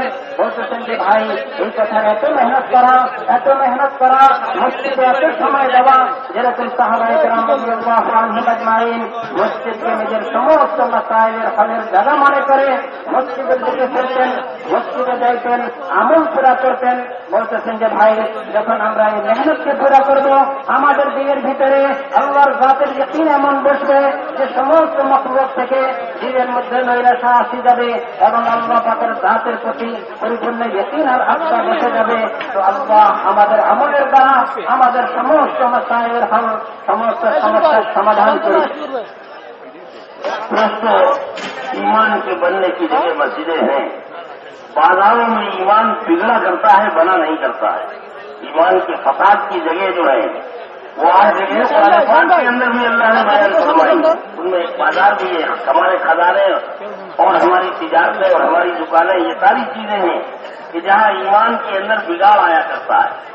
اسی وجہ سے حضور صلی اللہ علیہ وسلم نے امت کو اپنے تمام مسائل میں مسجدوں سے جوڑا تھا کہ یہاں آؤ، ایمان یہاں بنے گا۔ مسجد سے کے ماحول میں جب محنت ہوئی ہے تو ایمان کے ایسے ایسے نمونے تیار ہوئے ہیں کہ دنیا کی مثال پیش کرنے سے قاصر ہے۔ بازار میں نمودیت کے نمونے ملتے ہیں، بازار میں فرعونیت کے نمونے ملتے ہیں، دہریت کے نمونے تو بازار میں ملیں گے، بازار میں شرک کے نمونے تو ملیں گے، لیکن مسجدوں کے اندر جب ہم نظر اٹھائیں گے تو وہ نمونے ملیں گے کہ آج تک باطل ان کی مثال نہیں پیش کر سکتا۔ مسجد کے اندر بننے والے نمونے جو ہیں صدیق اکبر رضی اللہ تعالیٰ عنہ مسجد کے اندر ملیں گے، فاروق اعظم رضی اللہ تعالیٰ عنہ جیسے نمونے مسجد کے اندر ملیں گے۔ مسجد صلی اللہ علیہ وسلم نے مسجد کے اندر تربیت کی تھی، یہ سب مسجدوں کے نمونے ہیں، اور وہ نمونے ہیں کہ ایک ایک ان میں سے ایسا ہے کہ قیامت تک کے لیے کہا گیا کہ تم ان میں سے کسی کے پیچھے چل پڑو گے تو اللہ تمہیں نجات عطا فرما دے گا۔ اصحابی کا نجوم میری ہمت پڑے تمہیں سدے تم، ایسے نمونے تیار ہوئے مسجدوں کے اندر۔ تو حضور صلی اللہ علیہ وسلم نے اس زمانے میں مسجدوں سے تربیت ہوا کرتی تھی، مسجدوں سے علم ملا کرتا تھا، مسجدوں سے سینے میں اور سینوں سے کتابوں میں۔ اور آج جب مسجدوں سے رابطہ ختم ہو گیا تو ہمارے کتابوں سے علم ہمارے سینوں میں اور سینوں سے علم مسجدوں میں، زمین و آسمان کا فرق ہو گیا۔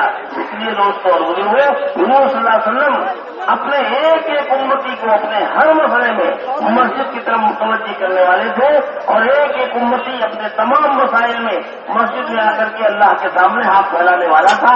یہاں جب اس کے مسائل حل ہوتے تھے اس سے ایمان بنا کرتا تھا۔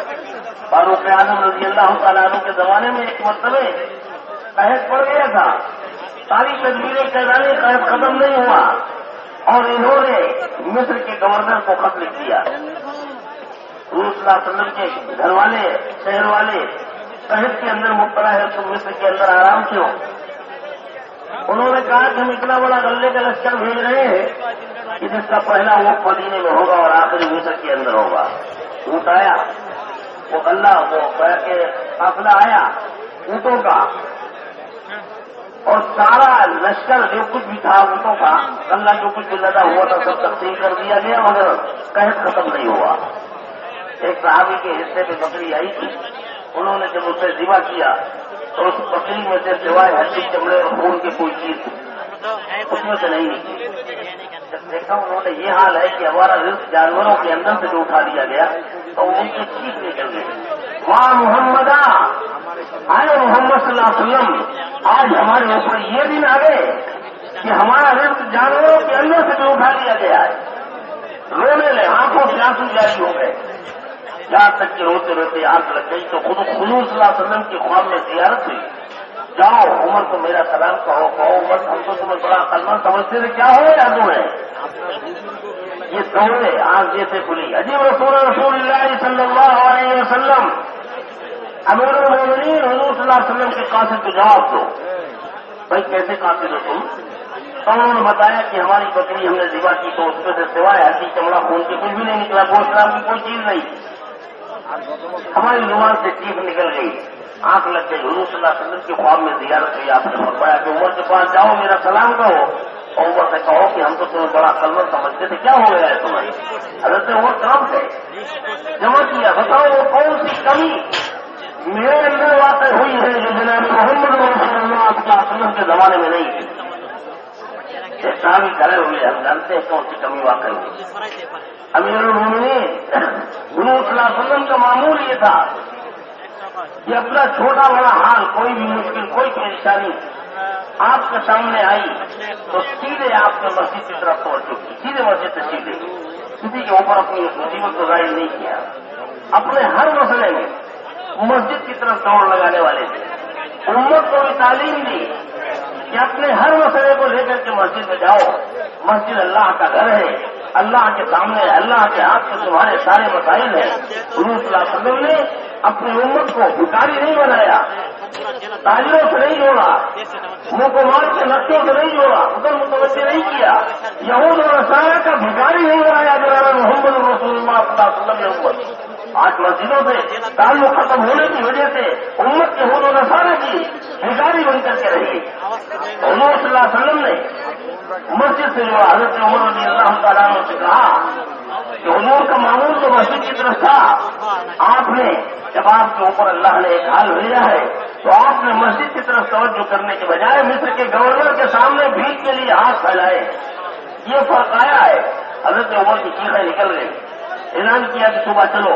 सब मदीने से बाहर गए, नंगे पैर नंगे सर, जानवर भी, बच्चे भी, छोटे भी, बड़े भी, जाकर के वहां इस सत्ता के बाद फिर अल्लाह से मांगा है, अल्लाहुम्मा इन्ना नस्तगफिरुका व नस्तगफिरुक। ए अल्लाह, लग़विश और भूल उम्र से हुई है, हाल के वक्त में तेरे घर की तरफ नहीं आया बल्कि मखलूक की तरफ हाथ फैलाया है। ये उम्र की गलती और कोताही है। ऐ खुदा, इस उम्र की कोताही की सजा मदीने वालों को न दे।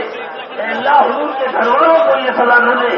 बच्चे प्यासे हैं, जमीनें प्यासी हैं, जानवर प्यासे हैं।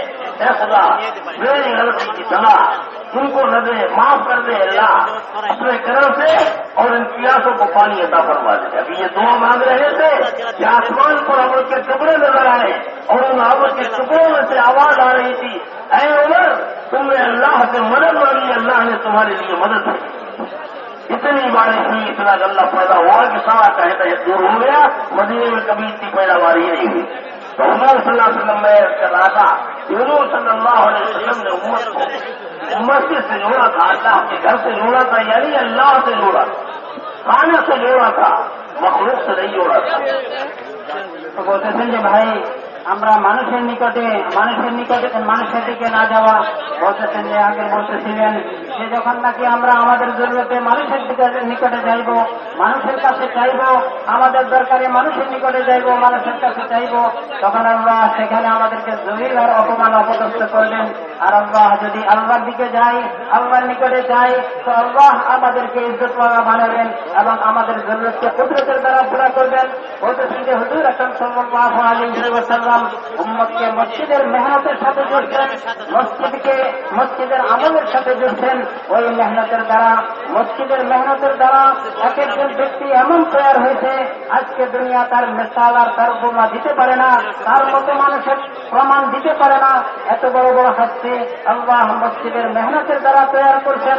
বলতেছেন যে ভাই, হুজুর আকরাম সাল্লাল্লাহু আলাইহি ওয়াসাল্লাম সবচেয়ে উত্তম জায়গা, দুনিয়ার মধ্যে সবচেয়ে উত্তম জায়গা যে মসজিদ, ওই মসজিদের মেহনতের সাথে, ওই মসজিদের সাথে উম্মতকে জুড়ছেন। উম্মতের যত মাসাইল আসবে, উম্মতের যত সমস্যা আসবে, এই সমস্ত সমস্যার সমাধান সে মসজিদের আমলের দ্বারা মসজিদের যাবে, আল্লাহর দিকে ফিরবে, আল্লাহর নিকটে চাইবে। আল্লাহ তার আমলের উপরে তার মাসাইলকে হল করে দেবেন, সমস্যাকে সমাধান করে দেবেন। বলতেছেন যে ঈমানও বাড়তে থাকবে, তার মধ্যে পরিবর্তন আসতে থাকবে এই মেহনতের দ্বারা। সাহাবায়ে কেরাম রাদিয়াল্লাহু আনহুম আজমাইনের মতো এত বড় বড় হাসি তৈরি হয়েছে। বলতেছেন যে ভাই, বাজার হয়েছে মানুষ নষ্ট হওয়ার জায়গা, সেখানে বলতেছেন যে সবচেয়ে নিকৃষ্টতম জায়গা হয়েছে বাজার। এই বাজারের মধ্যে দুনিয়ার নকশা, এই বাজারের মধ্যে জিনিসের নকশা, এই বাজারের মধ্যে ব্যবসা বাণিজ্যের নকশা, এই বাজারের মধ্যে বলতেছেন যে ভাই মানুষের ঈমান নষ্ট হওয়ার জিনিসের নকশা।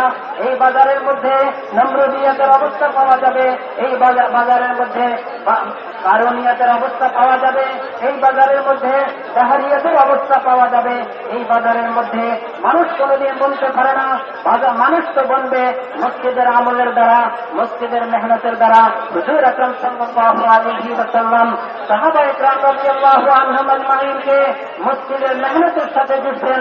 আজকে উম্মত মসজিদ থেকে আলোক হওয়ার কারণে, আজকে উম্মতের সম্পর্ক মসজিদ থেকে ছিন্ন হওয়ার কারণে, আজকে উম্মত মসজিদের আমলের থেকে হুজুর হওয়ার কারণে আজকে উম্মতের এই অবস্থা। বলতেছেন যে হুজুর আকরাম সাল্লাল্লাহু আলাইহি ওয়াসাল্লাম সাহাবায়ে কেরাম রাদিয়াল্লাহু আনহুম আজমাইনকে এমন মেহনতের উপর উঠাইছেন, মসজিদের আমলের উপর উঠাইছেন। ওনারা মসজিদের মধ্যে সময় দিতেন, সেখানে তালিমের হালকা বসত, সেখানে ইমানের হালকা বসত। ওই মেহনতের দ্বারা এমন এমন হাস্তি তৈরি হয়েছে, এমন এমন ব্যক্তি তৈরি হয়েছে, আজকে দুনিয়া অক্ষম এই ধরনের ব্যক্তির প্রমাণ দেওয়া, এই ধরনের ব্যক্তির মিসালকে দেওয়া।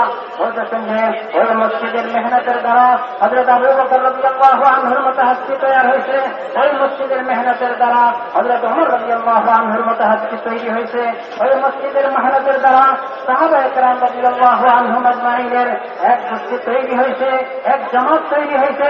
এই জামাত আল্লাহর নিকটে এত মকবুল আর প্রিয়, তাদের ঈমানের অবস্থা এমন, তাদের আমলের অবস্থা এমন, তাদের জিন্দেগীর অবস্থা এমন, কিয়ামত পর্যন্ত যেই ব্যক্তি এমন সাহাবীর কোন সাহাবীর অনুসরণ করবে, সে হেদায়েতের রাস্তা পেয়ে যাবে, সে নাজাতের রাস্তা পেয়ে যাবে।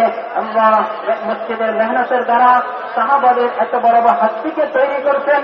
বলতেছেন যে যখন উম্মত মসজিদের মেহনতের থেকে সরবে, তখন তাদের উপরে অবস্থা আসবে, আবার মসজিদের আমলের দিকে যখন ফিরবে, আল্লাহ এই অবস্থাকে দূর করবেন।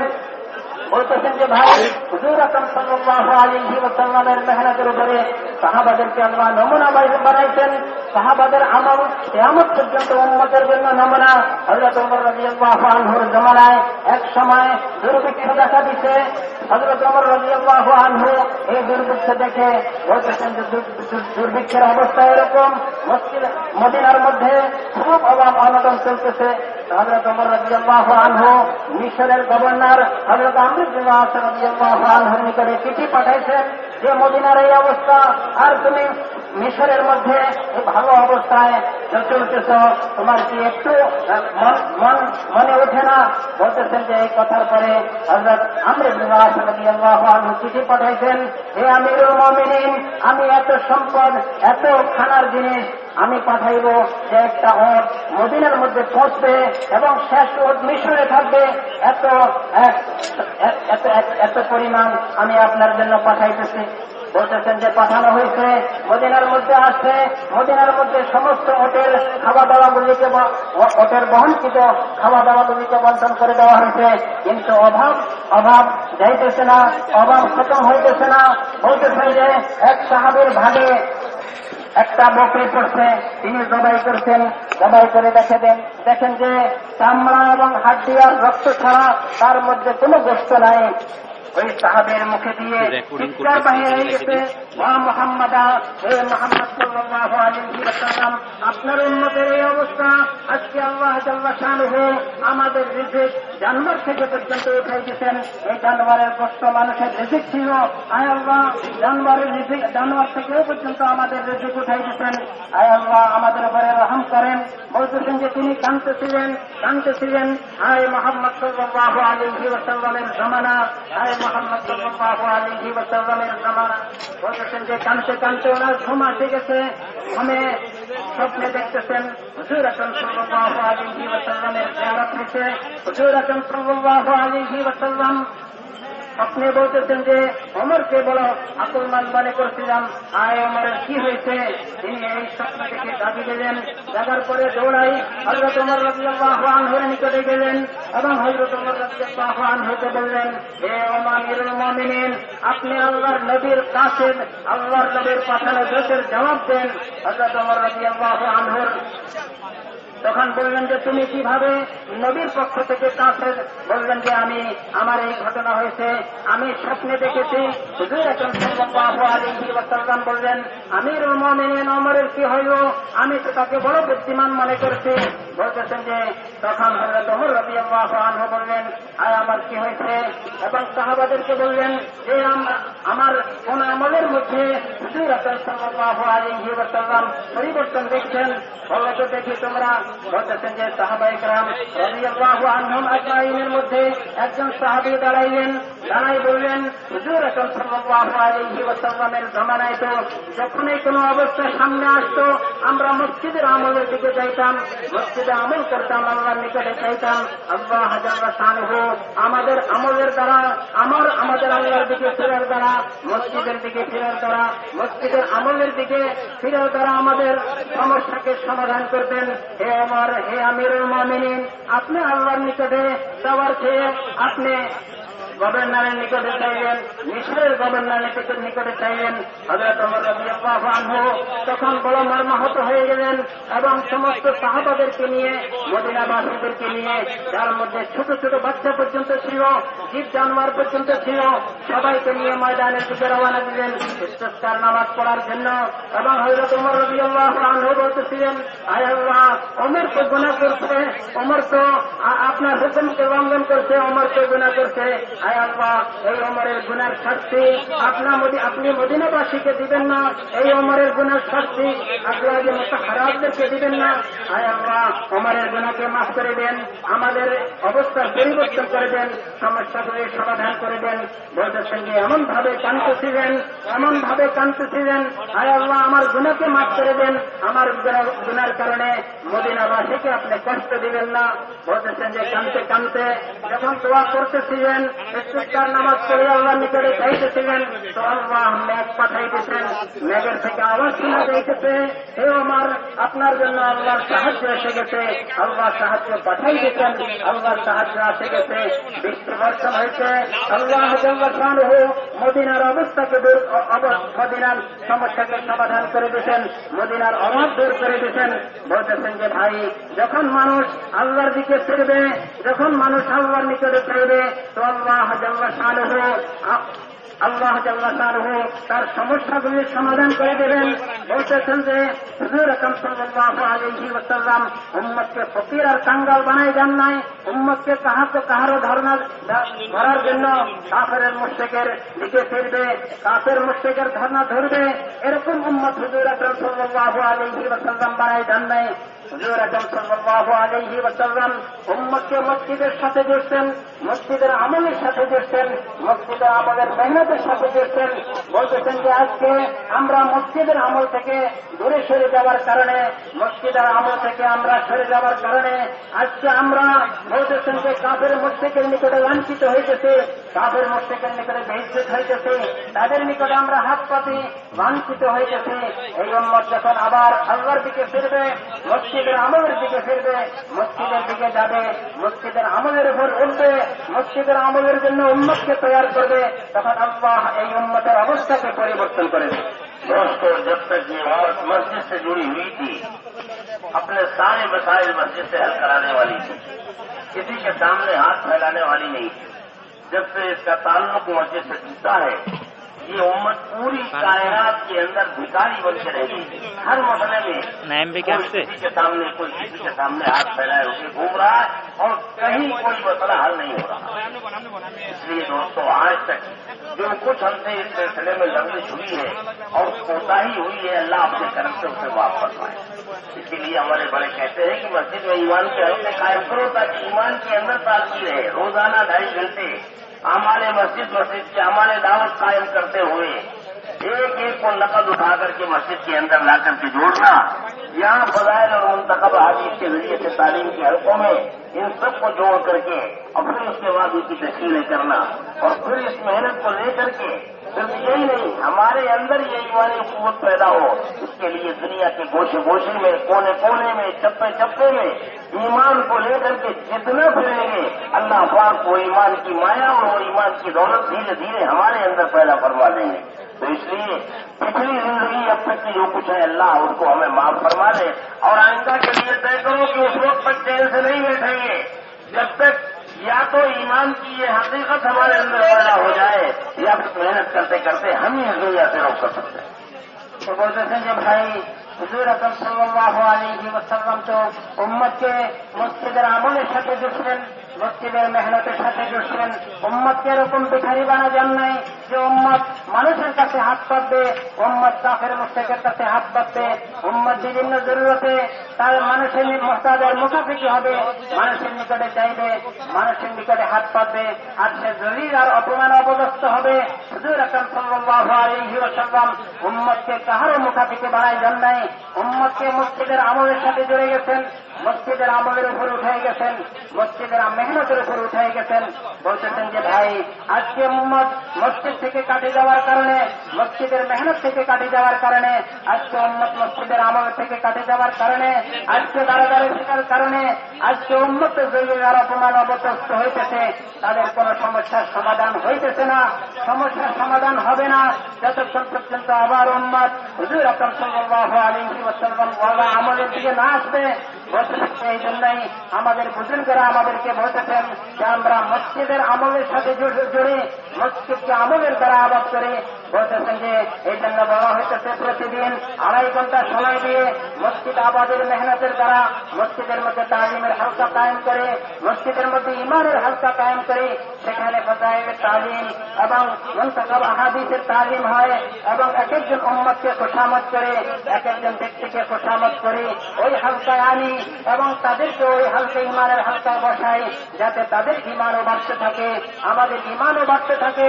আমরা যখন তাদেরকে খুশামত করব, তাদেরকে মসজিদের হালকার মধ্যে আনবো এবং তাদেরকে মসজিদের হালকায় বসাইব, তাদেরকে তালিমের হালকায় বসাইব, ইমানের মজলিসে বসাইব, তখন তাদের ইমানও বাড়তে থাকবে, আমাদের ইমানও বাড়তে থাকবে। এই জন্য আমাদের বড়রা এই কথা বলেন, আমরা প্রতিদিন মসজিদের মধ্যে ইমানের হালকা কায়েম করে মসজিদের আমলকে, মসজিদকে আমলের দ্বারা আবাদ করে, মসজিদের মধ্যে তালিমের হালকা হয়, মসজিদের মধ্যে ইমানের হালকা হয়, আশেপাশে মেহনত করে এক একজন উম্মতকে, এক একজন মুসলমানকে খুশামত করে ওই আমলের মধ্যে উঠায়। বলতেছেন যে এই মেহনত করতে করতে আমাদের ইমান এত বাড়তে থাকে, এত বাড়তে থাকে। বলতেছেন যে ভাই ইমান বাড়তে বাড়তে এবং তারাও যখন তালিমের হালকা বসে তাদের দিল তৈরি হয়, তাদেরকে তশকিল করে, তাদেরকে তৈরি করে এই উম্মতের জিম্মাদারি বোঝাই, তাদেরকে সময়ের জন্য তৈরি করি এবং আমরাও শুধু মসজিদের তালিমের হালকা বসে বলতেছেন যে আমাদের ইমান বাড়তে থাকবে, বাড়তে বাড়তে এমন অবস্থা হবে যে আমরা আমাদের ওই ইমানের উপরে পুরা দুনিয়ায় এই মেহনতকে পৌঁছানোর জন্য পুরা দুনিয়া আমরা ফিরতে থাকবো, দেশকে দেশ ছুটতে থাকবো, দুনিয়ার আনাচে কানাচে ফিরতে থাকবো এবং আমাদের ইমান বাড়তে বাড়তে বলতেছেন যে ওই ইমান পর্যন্ত পৌঁছবে যে ইমান সাহাবায়ে কেরাম রাদিয়াল্লাহু আনহুম আজমাইন মেহনত করে অর্জন করছেন। আর না হয়তো আমরা মেহনত করতে করতে আমাদের মৃত্যু এসে যাবে। বলতেছেন যে ভাই এই জন্য আমরা এই কথা নিয়ত করি যে আমরা মেহনত করতে করতে আল্লাহ করে আমাদের ইমান বাড়তে বাড়তে পুরা দুনিয়ার মধ্যে মেহনতের জিম্মাদারি পুরা করতে থাকি, আর ইমান বাড়তে বাড়তে আল্লাহ ওই পর্যন্ত আমাদের পৌঁছাইবেন। আর না হয়তো মেহনত করতে করতে আমাদের মৃত্যু এসে যাবে। भाई तैयार है सब लोग, खड़ा हो बताओ कितने लोग तैयार हो, हाथ उठाना नहीं, खड़े हो बताओ भाई अल्लाह फरमाए हिम्मत करे बताओ भाई जरा माशाअल्लाह माशाअल्लाह, अल्लाह बेहद कबूल फरमाए। और खड़े हो जाओ भाई, और खड़े हो जाओ, अल्लाह बेहद कबूल फरमाए। अब भाई ये जितने लोगों ने हाथ उठाए हैं, अभी जब तश्कील होगी तो अपने अपने नाम तश्कील वालों के पास जाकर के लिखा दे ताकि उनकी तरतीब अभी से बननी शुरू हो जाए। ভাই যারা আমরা দাঁড়াইছি সবাই নিয়ত করছি, আমরা প্রত্যেকের নিজ নিজ জায়গায় তশকিলের যে জামাত আছে ওই জামাতের নিকটে যাই, তাদের নিকটে নাম দেখাই, যাতে আমাদের জামাত বানানো সহজ হয়, আমরা জামাত বন্দী হয়ে যাই।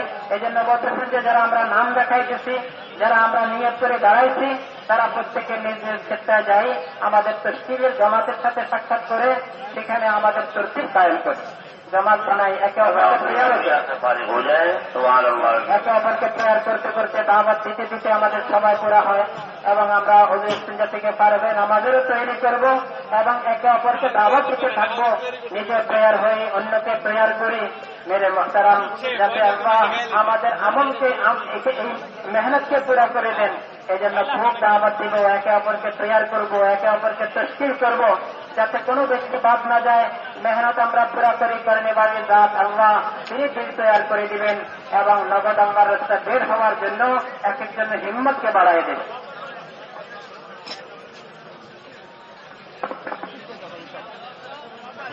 ভাই এখন নিজ নিজ জরুরত থেকে ফারেক হয়ে তশকিলকে পুরো করি এবং নিজের জোরে থেকে ফারেজে নামাজের জন্য তৈরি নেই ইনশাআল্লাহ। অক্টমতে আজান হবে 6:04 ইনশাআল্লাহ। আসরের জামাত দাঁড়ায় যাবে। অক্টমতে আজান হয়ে 6:04 ইনশাআল্লাহ আসরের জামাত দাঁড়ায় যাবে।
কয়টা বাজে বাবা?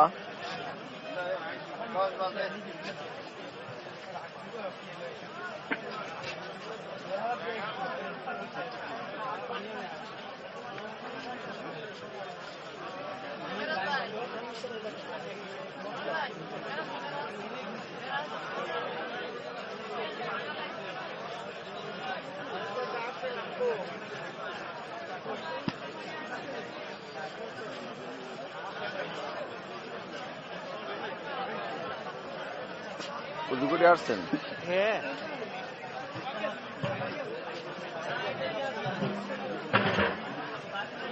বাকি আছে আমল, সেটা একটু করে আজকে এইটার আমলটা আমাদের জন্য করবে, কারোর কাছে চাওয়া না। আল্লাহর দিক মোতাবজন হওয়া, অসুখ হয়েছে আল্লাহর কাছে সাহায্য চাওয়া, আল্লাহর দিককে মোতাবজন হয়ে অসুখ বিসুখ সব আল্লাহর থেকে হয়। আর সাহায্য আল্লাহর কাছে, কোনো মানুষ মুক্তি করা যাবে না, মানুষ কিছু করিও না, কাউকে বলিও না। শুধু অফিস করেছি যে আমার পেমেন্টটা একটু দিলে ভালো হয়, কে বলছে আমার এটা আমার অধিকার এখানে বলা।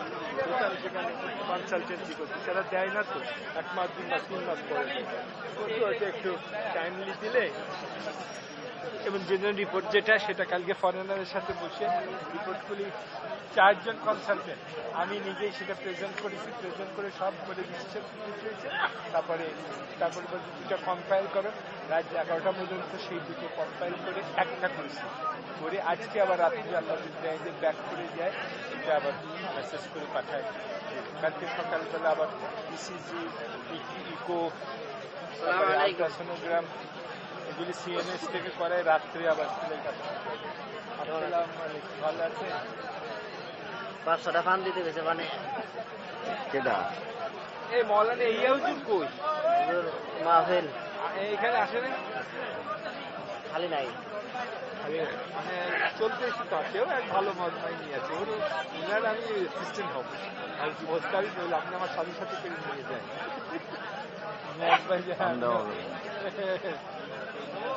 এটা হচ্ছে নিয়ামতের পান, নিয়ামতের পান আমি দেবো। পানি দিতে গেলে মানে চাকরি খেয়ে লাগে কিরা দিতে গেছে?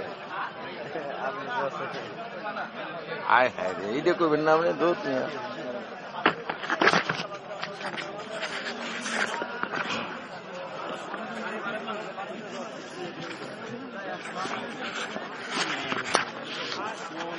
পান্না ফুরে যাবে না, বানাবো কেমনে? 5টা নেন, 5টার উপরে 5টা পান গোনেন। না বানিয়ে নিয়ে দেওয়া যায়, দাদা লাগবে এনে যা বানান লাগবে।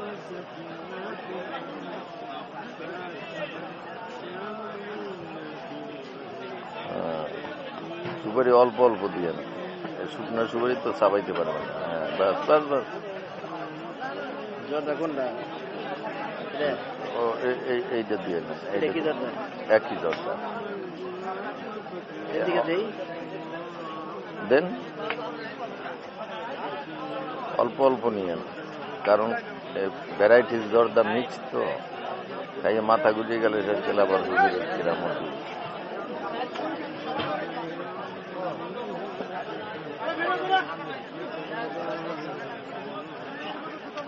ছোট অসুবিধা নাই।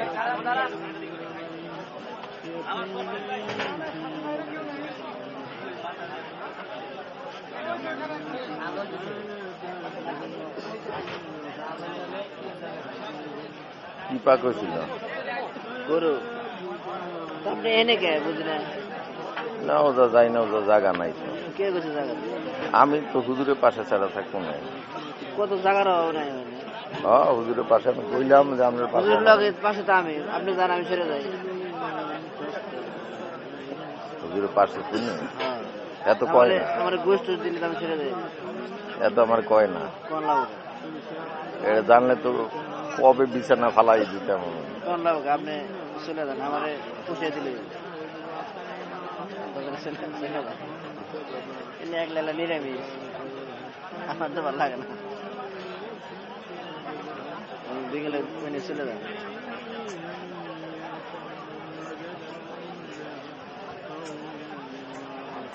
তুমি চলে যান, ভালো লাগে না।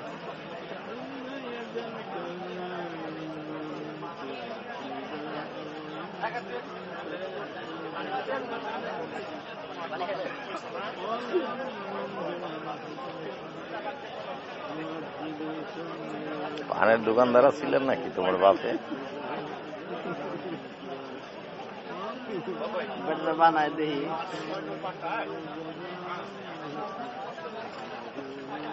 তো বিকেলে চলে আসেন। দেখি আমাকে ভালো লাগে না একলা একলা।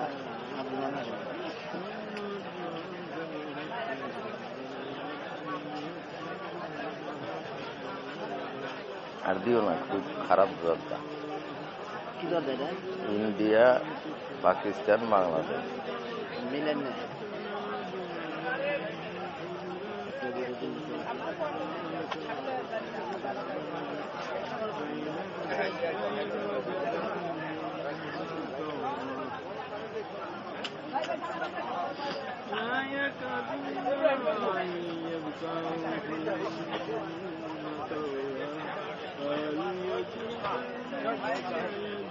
আমি মনে করছি যে লুকাই লুকাই খাইয়া কয়টা পান বাসাইয়ে বাসায় নিয়ে যাবো, যাই কমু যাই বরকতি পান।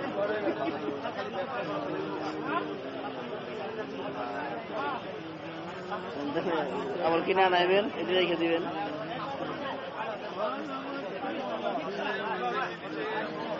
একটা আমার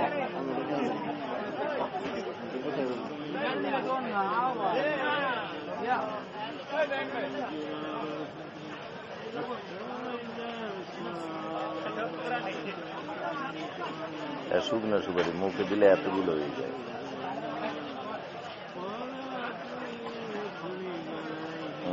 খাইয়ে দাও দেয় জিনিসটা কেমন। বড় দানা আছে না, এই দাও দেয় বড় বড় একটা দানা খাও দেয়, বড় পাতার মতো। হ্যাঁ হ্যাঁ হ্যাঁ।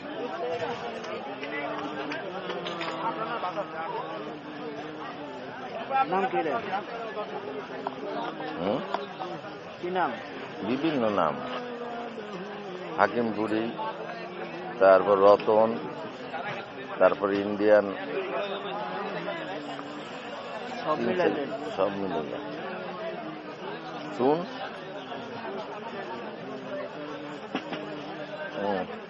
সব বোট একত্র করিয়া এই বোট একত্র করো। আরেকটা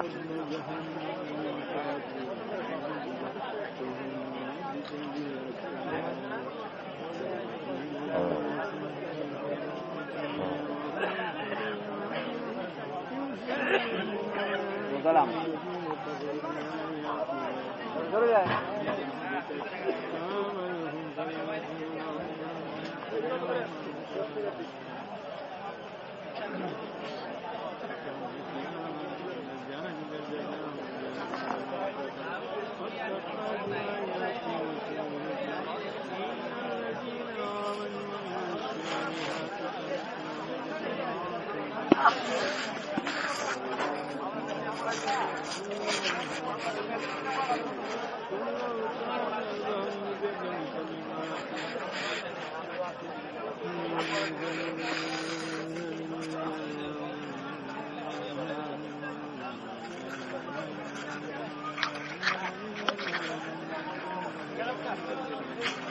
ও এটা বন্ধ করে কিভাবে জানেন? এটা কার? ওই এক সাথী জানি না তো। এটা রেকর্ড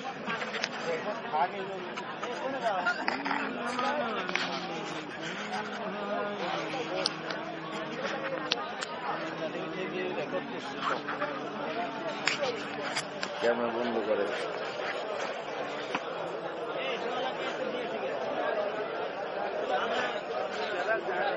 অন অফের কিছু লেখা নাই।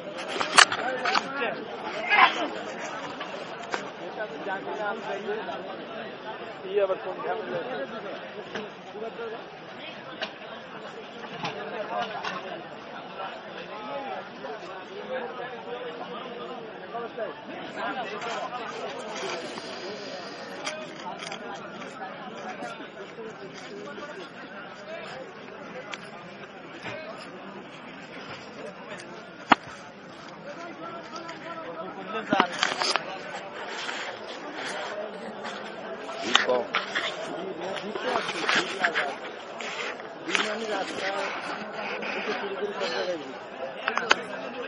হ্যালো অফ, লাল অফ হয় না, এই যে এটা অফ, বুঝছেন?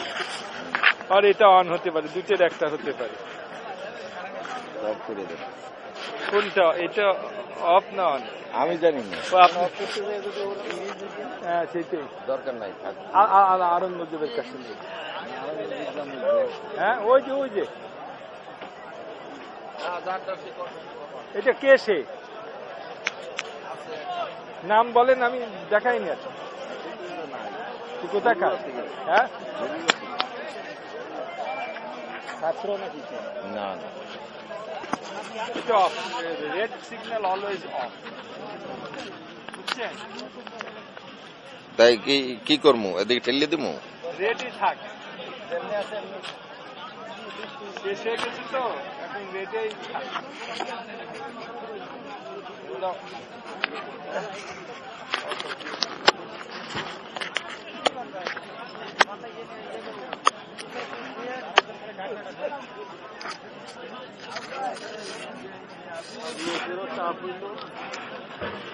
লোকেরও চাপ হইলো, আপনার গরমও বাড়লো, এখন লোকও চলে যাচ্ছে, এখন আপনার ঠান্ডা বাড়ছে।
भाई दोस्त और बुजुर्ग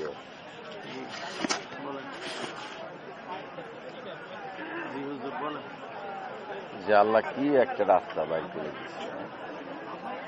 আল্লাহ এই রাস্তা না থাকলে কোথায় থাকতাম? দুনিয়াবি সুখ শান্তিতে থাকতেন। কি সে সুখ শান্তি আছে? হোটেল শেরাটন, সুন্দরবন, তারপরে সোনারগাঁ, সুইমিং পুল।